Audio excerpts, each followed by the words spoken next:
Hi, Sumi's food and ബേക്സിലേക്ക് സ്വാഗതം. ഞാനിന്ന് നിങ്ങളെ കാണിച്ചു തരാൻ പോകുന്നത് ഒരു സ്പെഷ്യൽ കറിയാണ്. അപ്പോൾ ഒരു തമിഴ്നാട് സ്റ്റൈല് വഴുതനങ്ങ ഉണക്കമീൻ കാരക്കുഴമ്പ് എന്ന് പറയും. നിങ്ങൾ വിചാരിക്കും ഈ കറി എൻ്റെ മോളെ അങ്ങോട്ട് കല്യാണം കഴിച്ചതുകൊണ്ട് തമിഴ്നാട്ടിൽ കോയമ്പത്തൂരാണല്ലോ, അപ്പോൾ അവർ വിചാരിക്കുന്നുണ്ടാവും അവർ പറഞ്ഞു തന്നതാണ്. പക്ഷേ എനിക്ക് അവർ പറഞ്ഞു തന്നതെന്നല്ല. എനിക്കത് പറഞ്ഞു തന്നത് നമ്മളെയൊക്കെ പ്രിയപ്പെട്ട ഒരു ഇന്ദിരേച്ചി ഉണ്ടായിരുന്നു നമ്മുടെ എൻ്റെ ഒരു വീടിൻ്റെ അടുത്ത് തന്നെ. അപ്പോൾ ഞങ്ങളുടെ ഈ വീട് പൊളിച്ച് മാറ്റിയ സമയത്ത് ഞങ്ങൾ അവരുടെ വീടിൻ്റെ അടുത്തായിരുന്നു താമസിച്ചിരുന്നത്. അങ്ങനെ ഇന്ദിരേച്ചി എനിക്ക് പറഞ്ഞു തന്നൊരു കറിയാണ്. അവർ ചെന്നൈയിലായിരുന്നു കുറേ കാലം താമസിച്ചിരുന്നത്. അപ്പോൾ അവിടുന്ന് അവർ പഠിച്ച കറി അവർ പറഞ്ഞു തന്നെയാണ്. അപ്പോൾ അതെങ്ങനെ ഉണ്ടാക്കുന്നതെന്ന് ഞാൻ നിങ്ങൾക്ക് പെട്ടെന്ന് പറഞ്ഞുതരാം. അതിന് വേണ്ടിയിട്ട് വഴുതനങ്ങ ഈ വട്ടത്തിലായാലും മുറിച്ചാൽ മതി. വഴുതനങ്ങ മുറിച്ച് നല്ല കഴുകി വൃത്തിയാക്കിയിട്ടുണ്ട്. തുണ്ടമീനാണ്, നത്തലെന്ന് പറയുന്നില്ല നമ്മളെ കോപ്പ, ആ മീനാണ് കൂടുതൽ ഇതിന് യോജിക്കൽ. പക്ഷെ അതെനിക്ക് കിട്ടാത്തത് കൊണ്ടാണ് ഞാനിപ്പോൾ തുണ്ടമീൻ എടുത്തിട്ടുണ്ട്. ബാക്കി ഇൻഗ്രീഡിയൻസ് എല്ലാം ഇവിടെ റെഡിയാക്കിയിട്ടുണ്ട്. അത് നമുക്ക് കറിയിലേക്ക് ചേർക്കുമ്പോൾ പറഞ്ഞുതരാം. ഓക്കെ, നമുക്കെന്നാൽ തുടങ്ങാം. അതിനായിട്ട് ആ ചട്ടിയിൽ കുറച്ച് വെളിച്ചെണ്ണ ഒഴിച്ചിട്ടുണ്ട്, മൺചട്ടിയിൽ. അതിലേക്ക് നമുക്ക് കുറച്ച് കടുകിടാം.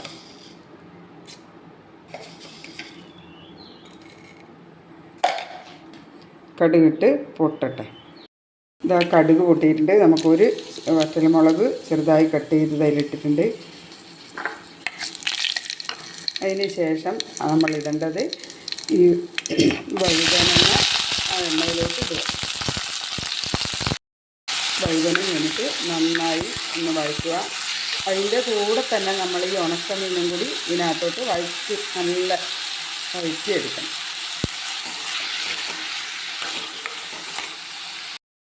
ഇത് കുറച്ച് വഴഞ്ഞ് വരുമ്പം തന്നെ നമ്മൾ ചെറിയുള്ളിയാണ് എടുത്തത്. കണ്ടോ, ചെറിയുള്ളി അധികം കട്ട് ചെയ്തിട്ടാണ്, വലിയതുള്ളത് മാത്രമേ ഞാൻ കട്ട് ചെയ്തിട്ടു, അല്ലാത്തത് അങ്ങനെ തന്നെ അതിനകത്തോട്ട് ഇടാം.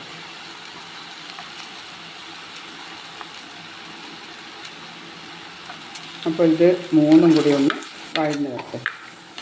നല്ലൊരു ഫ്രൈ ആയ പോലെ, അധികം ഫ്രൈ ആവണ്ട, എന്നാൽ നല്ല പോലെ ഇത് വഴഞ്ഞ് വരണം. നമുക്കിതൊന്ന് ചെറുതീയിൽ അടച്ച് വെക്കാം, അപ്പോൾ പെട്ടെന്നാവുമല്ലോ. അപ്പോൾ ഉണ്ടോ, ഏകദേശം ഇത് നല്ല വെന്ത് വന്നിട്ടുണ്ട്. അതിൻ്റെ കൂടെ നമുക്ക് പച്ചമുളക്, അതുപോലെ തന്നെ കുറച്ച് വെളുത്തുള്ളി ചേർത്തു. ഇനി നമുക്ക് ഒരു ചെറിയ തക്കാളി, കുഞ്ഞ് തക്കാളി ചെറുതായി, അതിൻ്റെ തൊലി കളഞ്ഞിട്ടാണ്, തൊലി കളഞ്ഞ് ചെറുതായി അരിഞ്ഞതും കൂടി ചേർത്ത് കൊടുക്കാം.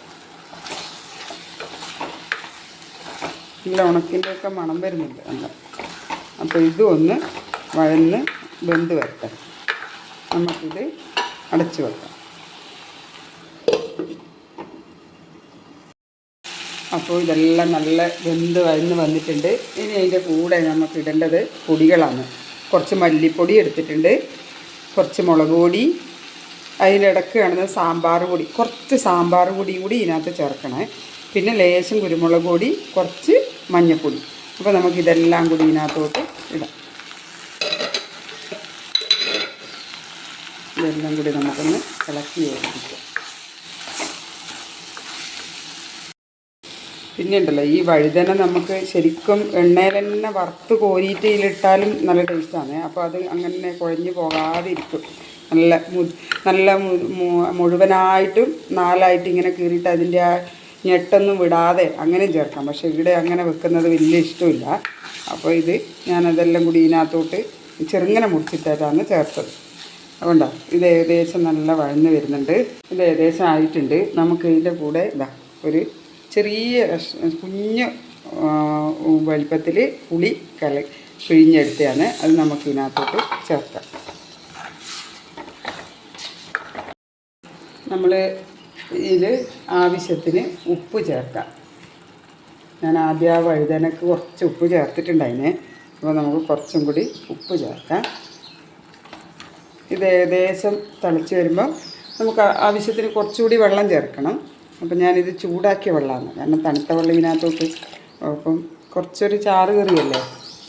അപ്പം നമുക്കിത് കണ്ടോ നല്ല ഇതൊന്ന് കുറുകി വരട്ടെ. ഒന്ന് കുറുകി വരട്ടെ.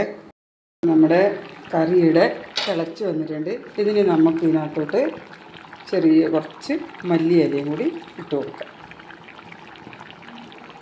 കുറച്ച് മതിയേ, ഒരുപാട് മല്ലിയില വേണ്ട. അതിനിടയ്ക്ക് ഞാനിവിടെ ചോക്ലേറ്റ് ഡബിൾ ബോയിൽ ചെയ്യാൻ വേണ്ടി വെച്ചിട്ടുണ്ട്. കേക്കിന് വേണ്ടിയിട്ട് ഒരു വാൻജോ കേക്കാണ് ഇന്ന് ആക്കേണ്ടത്. അപ്പോൾ എല്ലാം കൂടി തിരക്കുള്ള ദിവസമാണ്.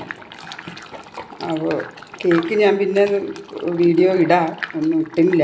കാരണം അത് കേക്കിനൊക്കെ എന്ന് പറഞ്ഞാൽ നല്ല ഇതായിട്ട് വീഡിയോ പിടിക്കണം, അതിന് സമയം ശരിയായില്ല. അപ്പോൾ നമുക്ക് പിന്നെ ഒരു ദിവസം ഞാൻ കേക്കെല്ലാം നല്ല വീഡിയോ പിടിച്ച് എല്ലാം റെഡിയാക്കാം. കുറേ കാലങ്ങളായിട്ട് ഞാൻ കേക്ക് ബിസിനസ് ചെയ്യുന്നുണ്ട്. അപ്പോൾ അത് വീഡിയോ ഇടണത്രേ. അപ്പോൾ ഇതാ നമ്മളെ കാരക്കുഴമ്പ് ഇവിടെ റെഡി ആയിട്ടുണ്ട്. നമുക്ക് തീ ഓഫ് ചെയ്യാം. അപ്പോൾ ഞാൻ തീ ഓഫ് ചെയ്തിട്ടുണ്ട്. നല്ല എണ്ണയൊക്കെ തെളിഞ്ഞ് നല്ല അടിപൊളി ടേസ്റ്റാണ് കേട്ടോ. അപ്പോൾ എല്ലാവരും ഉണ്ടാക്കി നോക്കുക, നല്ല ടേസ്റ്റാണ്, അടിപൊളിയാണ്. ഞങ്ങൾക്ക് ആദ്യം ഞാൻ വിചാരിച്ചിരുന്നു ഇത് ഇങ്ങനെ നമുക്ക് ഇഷ്ടപ്പെടുമോ, തമിഴ്നാട് സ്റ്റൈൽ കറിയല്ലേ എന്നെല്ലാം. പക്ഷേ ഉണ്ടാക്കി നോക്കുമ്പോഴത്തേനാണ് അതിൻ്റെ ടേസ്റ്റ് മനസ്സിലായത്. ഞങ്ങളിതെപ്പോൾ ഉണ്ടാക്കുമ്പോൾ ഇന്ദിരേച്ചിനെ ഓർക്കും. പക്ഷേ ഇന്ദിരേച്ചി ഇപ്പോൾ ഇല്ല, ഇന്ദിരേച്ചി മരിച്ചു പോയിന്. അപ്പോൾ ഇത് ഞാൻ എന്നും ഓർക്കുന്നതാണ് ഇന്ദിരേച്ചിനെ ഈ കറി വെക്കുമ്പോൾ. അപ്പോൾ നമുക്ക് ഈ കറി എല്ലാവരും ഉണ്ടാക്കി നോക്കുക. ഇഷ്ടപ്പെട്ടെങ്കിൽ ലൈക്ക് ചെയ്യുക, ഷെയർ ചെയ്യുക, സബ്സ്ക്രൈബ് ചെയ്യാത്തവർ സബ്സ്ക്രൈബ് ചെയ്യുക. ഓക്കേ.